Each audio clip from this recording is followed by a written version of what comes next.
तो जहां एक तरफ रामभद्राचार्य जी कह रहे हैं कि तमाम हिंदुओं को अब इकट्ठा होने की जरूरत है और हिंदू हिंसक नहीं हो सकते हैं, तो वहीं जूना पीठाधीश्वर स्वामी अवधेशानंद गिरि जी महाराज ने कहा है कि यूएन को इस पूरे प्रकरण को लेकर तुरंत संज्ञान लेना चाहिए, जिस तरीके से लगातार हमले बांग्लादेश में हिंदुओं को लेकर किए जा रहे हैं। सुनिए जरा।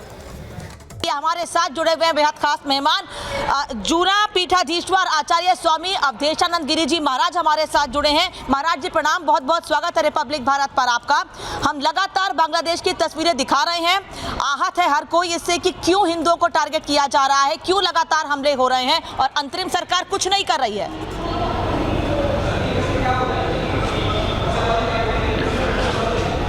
तत्काल प्रभाव से अंतरिम सरकार को इस पर कठोर कार्रवाई करनी चाहिए। वहाँ जो अराजक तत्व हैं, जो हिंसक तत्व हैं, जो अनेक संस्थाओं से प्रेरित हैं, खास तौर से पश्चिमी देशों में इसका षड्यंत्र रचा गया। उन देशों के द्वारा एक बड़ी टूल किट तैयार की गई, एक चुनी सरकार को अपदस्थ करके वहाँ केवल हिंदुओं का नरसंहार करने के लिए सब किया गया है। मैं ये कहना चाहता हूँ कि वहाँ की अंतरिम सरकार तत्काल कठोर कार्रवाई करे और यूएनओ को भी मैं अपील करना चाहता हूँ, विशेषकर संयुक्त राष्ट्र संघ मानवाधिकार परिषद को, कि पूरे संसार में कहीं कुछ होता है किन्हीं समुदायों के प्रति तो वो आवाज़ उठाते हैं, वहाँ से शिष्टमंडल डेलीगेशन जाता है और पूरे संसार भर के वे मानवाधिकारों की बात करने वाले संगठन हैं कहाँ। हमारे भारत में भी कई संगठन ऐसे हैं जिस पर कोई बोलने को तैयार नहीं। न जाने कितनी यहाँ पर राजनीतिक पार्टियां हैं जो बांग्लादेश पर कुछ कहना नहीं चाहती हैं। मुझे तो एक बड़ा अचंभा इस बात पर है कि पूरे संसार भर के वे संगठन बांग्लादेश पर कुछ भी कहने को तैयार नहीं, जो अल्पसंख्यकों के लिए तत्पर हो जाते हैं वहाँ सहायता पहुँचाने के लिए, अथवा तो वहाँ पर उनको शक्ति और सामर्थ्य प्रदान करने के लिए। इस समय वहाँ हिंदू भारी असुरक्षा में हैं, विशेषकर वहाँ की युवतियाँ तरुणियाँ किस ढंग से उनको अपमानित किया जा रहा है, हिंदुओं के घर जलाए जा रहे हैं, उनको उजाड़ दिया गया है और आज भी निरंतर वो हिंसक कार्रवाई या वो एक नरसंहार अभी भी लगातार है।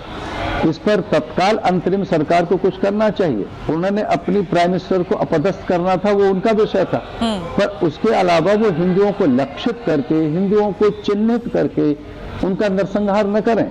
उन जिहादी मानसिकता के लोगों को, वो जो दानवी और राक्षसी प्रवृत्ति के साथ हिंदुओं पर जो अमानवीय अत्याचार कर रहे हैं, झुंड के झुंड उन दानवों को नियंत्रित करने के लिए, उन पैशाचिक प्रवृत्तियों के पिशाचों को, नर पिशाचों को नियंत्रित करने के लिए अंतरिम सरकार तत्काल कार्रवाई करे।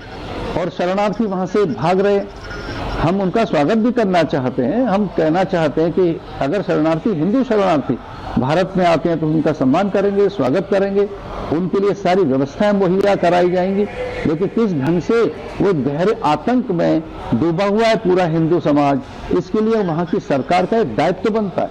वहाँ की सेना मिली हुई है, वहाँ की सेना और पुलिस में आपस में मतभेद है। वहाँ की सेना कई बार पुलिस को पीटती है, पुलिस वाले कई बार सेना को मार रहे हैं। वहाँ जो एक अराजकता है, इस कारण भी है कि अंतरिम सरकार ही जुड़ी हुई है उस नरसंहार के लिए।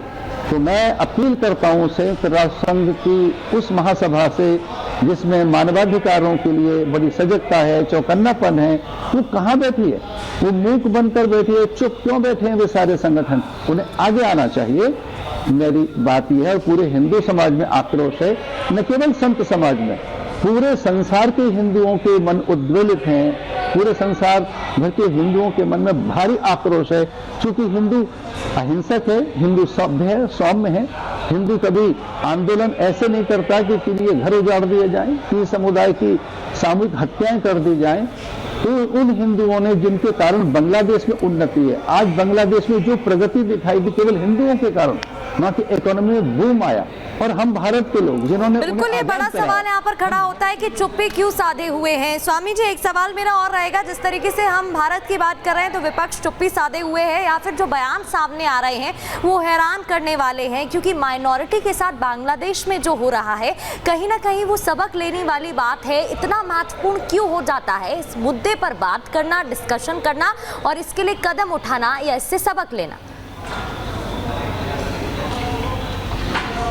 अरे अचंभा तो इस बात पे कि यहाँ का विपक्ष कई बार फिलिस्तीन के साथ खड़ा हुआ दिखाई देता है। अचंभा तो इस बात का है कि किसी भी संसार में कहीं कोई घटना हो तो विपक्ष एकदम घबरा जाता है दूसरों की सहायता करने के लिए। ये विपक्ष कर क्या रहा है भारत का?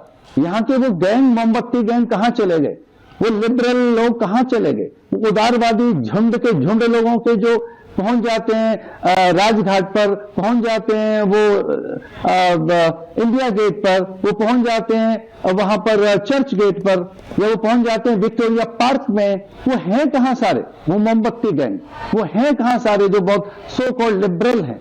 वो लोग जो संसार भर के अल्पसंख्यकों के लिए अथवा उन लोगों के लिए जो किसी प्रकार की असुरक्षा में है, यह आवाज उठाई जाती है। और अचंभा तो इस बात का है कि इन विपक्षियों को भी तो हिंदुओं से वोट मिलती है। विपक्ष पूरा चुप बैठा हुआ है।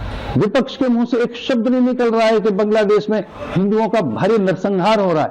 वहां की बड़ी भारी दयनीय स्थिति है इस समय। भाई कोई और बात मत सोचिए, वहां की हिंदुओं के सम्मान, स्वाभिमान, उनके अस्तित्व की रक्षा के लिए आवाज उठाइए। न केवल भारत के लोग बल्कि संसार के सब संगठन आगे आने चाहिए।